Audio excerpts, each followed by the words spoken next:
আহিল সেই শিহৰণকাৰী খবৰ আৰু তাৰ পানীৰ পৰা উঠোৱাৰ সময়ত দৃশ্য আমি দেখুৱাইছো এয়া এই সময়ত পানী অচেতন হৈ পৰিছিল মুখ অৱস্থাত বেদে উঠাই অনা হৈছিল আৰু এইদৰেই চিকিৎসালয়ৰ ICUলৈ লৈ যোৱা হৈছিল জুবিন গাৰ্গক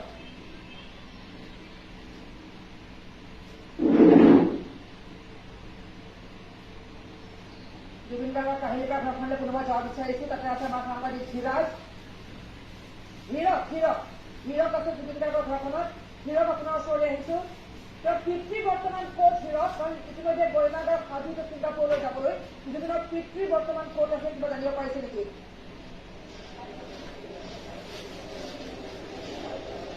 দৰ্শক এই মুহূৰ্তটো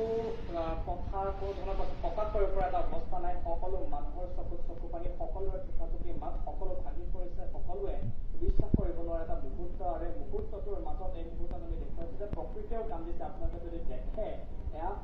প্ৰকৃতিৰ কি লীলা বুলি ক'ব লাগিব সকলোৰে চকুত চকু পানী আৰু এই মুহূৰ্তত অসমৰ